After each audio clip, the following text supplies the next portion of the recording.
déjà parlé de cela. Quand Dieu dit je me répands, cela ne veut pas dire je fais demi-tour. Et on avait parlé de quand on a un mot qu'on applique à Dieu, ça signifie une chose. Et le mot qu'on avait utilisé ici même, c'est la sainteté, la sanctification. Quand on dit que la sœur Avia est une sainte de l'Éternel, ça veut dire une chose. Amen. Non? Amen. Est-ce que... Mais quand on dit Dieu est saint, est-ce que c'est la même chose que Avia est saint? La sainteté de Dieu, c'est la perfection, l'absence totale de péché. Mais la sainteté d'Avia, c'est la direction, la marche vers la sanctification ou la mise à part. Quand on parle de la repentance, même dans les termes propres, quand on l'applique à l'homme, il y a plusieurs significations. Repentance veut dire d'abord reconnaissance de son péché, et un sentiment de regret, et puis une décision de faire un demi-tour. Et quand on dit Dieu s'est repenti, ça lui fait mal. Quand tu te repens et que tu as ce sentiment de regret, tu pleures. On peut dire, Dieu pleure parce que la créature qu'il a créée est en train de s'autodétruire et ça lui fait mal. Il n'est pas indifférent à notre destruction. Il n'y a pas une âme qui va à la perdition qui laisse Dieu indifférent. C'est ce sentiment de regret et ce sentiment de tristesse qu'on appelle repentance pour Dieu. Mais ce n'est pas un changement de décision. Amen. On doit avancer, pardon. Dieu est souverain. Même Satan le sait.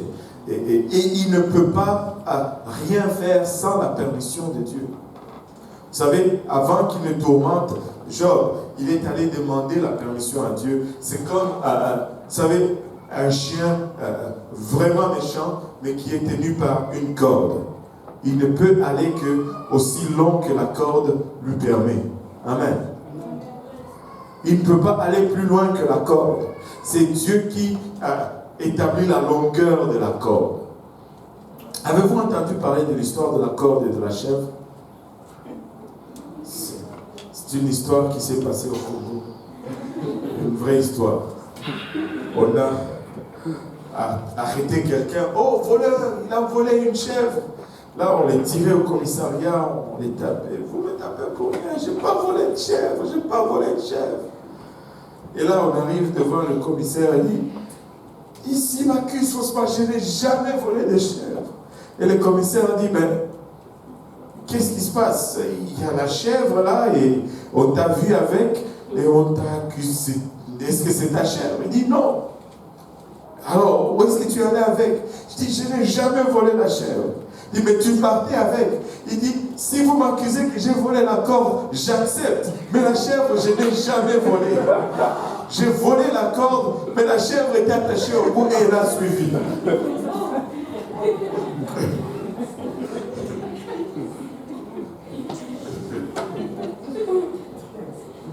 Pour la corde, j'accepte. Je suis prêt à rembourser. Mais la chèvre, elle a suivi. Et le chapitre d'ouverture du livre de Job, c'est vraiment une scène, on dirait, de cours, où on voit Dieu et Satan en train de donner des verdicts différents. Pour Job, pour Dieu, le verdict était un autre, mais pour Satan, le verdict était tout un autre. Job a dit, Satan dit de Job, il est coupable, il ne mérite pas, mais Dieu dit non, il n'est pas coupable. Au fait, Satan est l'accusateur de frères. Il nous accuse continuellement. Dieu dit pas coupable, mais Satan dit coupable. Amen. Satan dit coupable. Regardons un peu ce qui arrive ici. Quand Satan est en train d'accuser Job, les accusations de Satan, ce n'est pas tout simplement une accusation vis-à-vis de Job, mais c'est une attaque formelle vis-à-vis de Dieu. En fait, nous pouvons paraphraser ce que Job, plutôt Satan, est en train de dire comme suite. La seule raison pourquoi Job te sert, c'est parce que tu le payes pour te servir. Il t'adore parce que tu le payes pour te servir. Vous avez fait un contrat, vous deux. Tu le protèges et tu lui rends prospère et aussi longtemps qu'il t'obéit et il t'adore. Tu n'es pas vraiment un Dieu qui est digne d'être adoré parce que tu dois payer les gens pour qu'ils t'adorent. Et c'est ce que le diable est en train de dire, que c'est le contrat que vous vous êtes fait entre toi, Dieu et Job. En fait, s'il t'adore, c'est parce que tu le payes, en fait. Pouvez-vous vous l'imaginer un peu? Parce que tu les protèges, parce que tu as mis une barrière. Si ce n'était pas de ça, il n'allait pas t'adorer. Il n'allait pas t'adorer comme il le fait. Écoutez, heureusement que nous n'avons pas de contrat avec Dieu, mais nous avons plutôt une alliance avec Dieu. Il y a une différence entre l'alliance et le contrat. On ne va pas aller là-dedans. Pouvez-vous vous imaginer vraiment que la souffrance de Job était pour remettre au silence des accusations blasphémateurs de Satan vis-à-vis de Dieu, alors qu'un homme honore Dieu avec tout ce qu'il a? Satan dit c'est parce que tu le protèges. C'était vraiment une guerre qui s'est passée dans le ciel et Job était récipiendaire juste de cette guerre céleste. Une conversation, un débat dans le ciel. Mais Job ne fait que recevoir les retombées de cette conversation. Job ne le savait pas. Il n'était même pas conscient que sa vie était vraiment un terrain de combat pour des forces célestes et les forces sataniques dans les lieux célestes. Et la raison de cette bataille, c'était que Dieu est-il vraiment digne d'être adoré? Chaque épreuve que tu vas traverser, il est toujours question de ton adoration. On veut toujours voir qui tu vas adorer. Chaque épreuve, chaque lutte.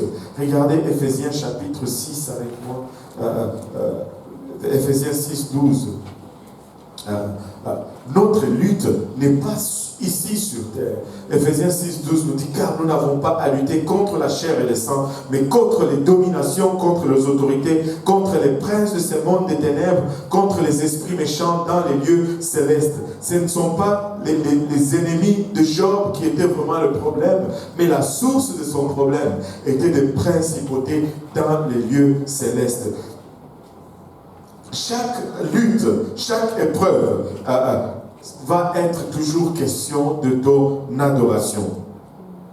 Et certaines des situations ou des difficultés ou des tragédies que le peuple de Dieu traverse, ce sont vraiment des armes puissantes. Des armes puissantes pour réduire le diable au silence. Quand tu souffres et que tu adores, tu es en train d'ordonner le silence au diable. Psaume 8, verset 2, nous dit ceci.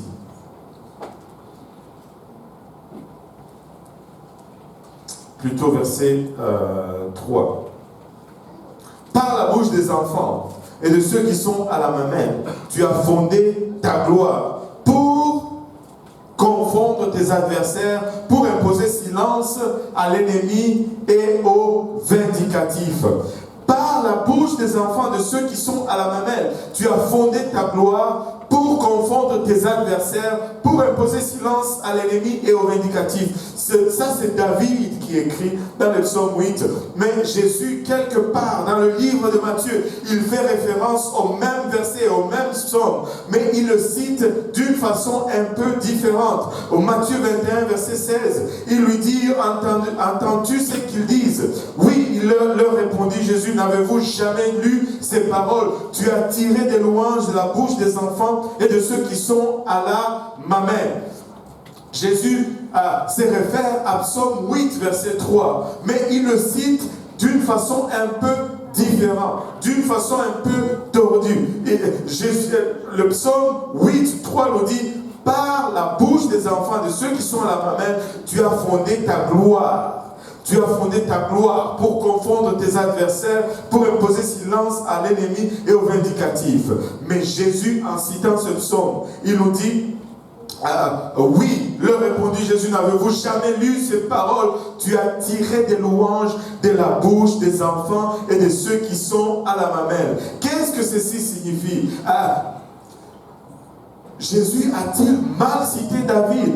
Non, Jésus n'a pas mal cité David. Jésus n'a fait que expliquer David. Jésus n'a fait que simplifier David. Jésus est en train de dire, à chaque fois que tu ouvres la bouche et que tu sors des louanges, tu es en train de ordonner silence aux vindicatifs. Mais pourquoi les enfants? Moi, je ne suis plus un enfant. Est-ce que ce sont seulement les louanges des enfants qui donne silence au diable? Non, non, 1000 fois non. Vous savez, une des caractéristiques des enfants, c'est l'incompréhension. Ils ne comprennent pas beaucoup de choses, mais ils croient quand même. Ils ne comprennent pas tout ce qui se passe, mais ils ont la foi quand même. Alléluia. Quand nous entrons dans cet état d'enfance, ou même lorsque nous ne comprenons pas, nous sortons des louanges dans nos bouches. Nous sommes en train d'ordonner silence à l'ennemi et aux vindicatifs.